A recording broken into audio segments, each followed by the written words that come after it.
What should happen to people who can't repay their debts? In the ancient world it was common to enter debt bondage, a form of slavery. More recently we had the debtor's prison, of the sort with which Charles Dickens' unfortunate father found himself acquainted. Personal bankruptcy acts over the 19th century phased out such severities. And for people who formed companies, funded by borrowing, the major legal innovation was modern limited liability in 1855. This restricted the claims of creditors to the funds you had invested in the company. In other words, aggrieved lenders couldn't move on to your other savings after they'd exhausted the assets of the firm. The perennial objection to such protections is what economists call moral hazard, the idea that they give people an incentive to take excessive risks knowing that they can walk away from the financial consequences if they go wrong, while others have to pick up the tab. House of Fraser to shut 31 stores and put 6,000 jobs at risk. The directors of such companies, being the managers rather of other people's money than of their own, it cannot well be expected that they should watch over it with the same anxious vigilance with which the partners in a private co-partnery frequently watch over their own, griped Adam Smith in The Wealth of Nations back in 1776. Negligence and profusion, predicted the Scottish father of economics, must always prevail, more or less, in the management of the affairs of such a company.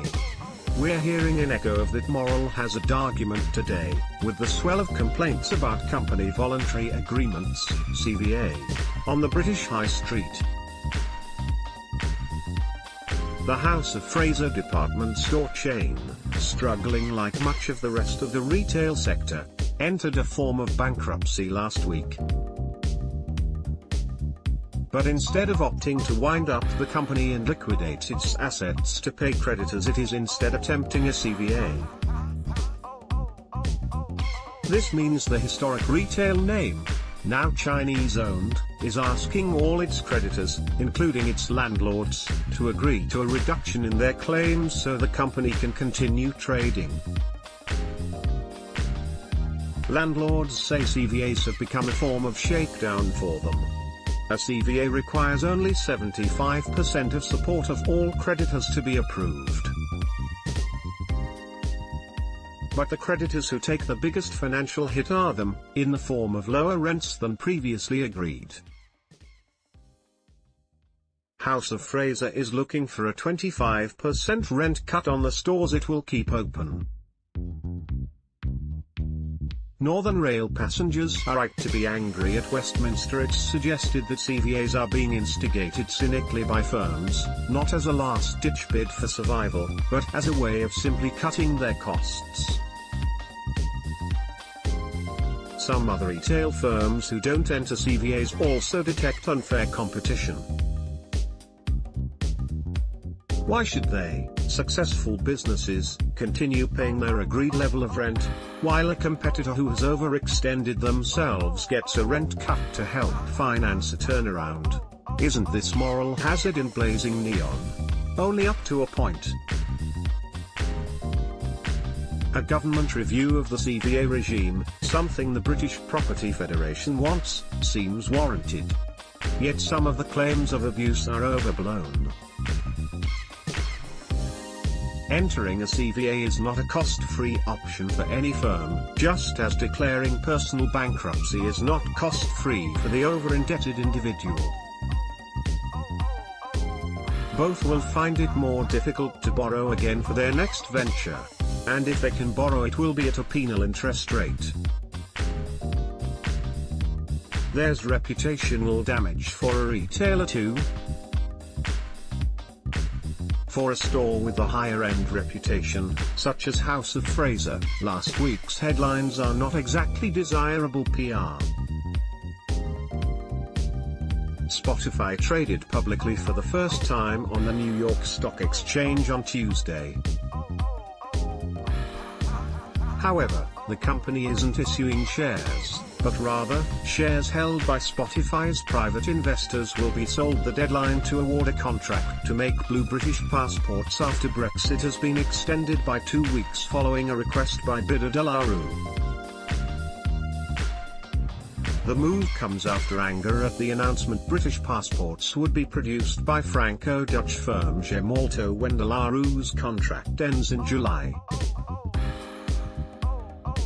The British firm said Gemalto was chosen only because it undercut the competition, but the UK company also admitted that it was not the cheapest choice in the tendering process. Philip Rasmussen, finance chief of technology company IC, was killed in an accident while on holiday over the weekend. The company confirmed the 47-year-old man had died while cycling in Menorca. A 25-year-old American man was arrested on suspicion of drink driving, after failing a roadside breath test. The Beast from the East wiped £4 million off of Flybe's revenues due to flight cancellations, airport closures and delays, according to the budget airline's estimates.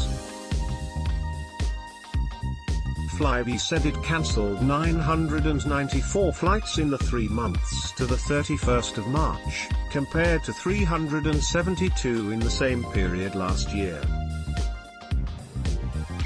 Similarly, when it comes to personal bankruptcy, we are still, here in the UK, a long way from the American culture of wearing them as a badge of pride for the serial entrepreneur. The days of the debtor's prison may be gone, but bankruptcy is still not the kind of thing one's likely to hear boasted about loudly at dinner parties. It's also important to think about incentives on all sides when it comes to a CVA proposal. Landlords would certainly take a financial hit if a tenant went into liquidation, as they would have to re-let the property, possibly after a long and costly vacancy period. And the new rental agreement with a fresh tenant might be at a lower rate anyway. If the troubled tenant genuinely signed up to a rent that was economically unsustainable for any firm, a CVA can be regarded as a useful institutional solution which allows market forces to operate while also minimizing wasteful adjustment costs. This leads to a related point: moral hazard is also not a one-way street. For every irresponsible borrower there is usually an irresponsible lender. We saw this vividly in the Eurozone crisis with Greece. Trump is now mired in the swamp. He promised to drain German and French banks, lobbied for full protection for their unwise investments in Greek sovereign bonds, and the European Commission and the International Monetary Fund strove, for far too long and at great social cost in Greece and the wider Eurozone, to give it to them. As Ashoka Modi, a former IMF economist, argues compellingly in his new book Euro Tragedy, it would have been better for the inevitable default to have been allowed to happen much earlier. It's impossible to entirely divorce morality from the repayment of debt, whether personal or corporate. And we shouldn't try to. Moral hazard exists. But, by the same token, it behoves us to also recognize that, sometimes, we're all better off if creditors don't ultimately get back what they might have once expected.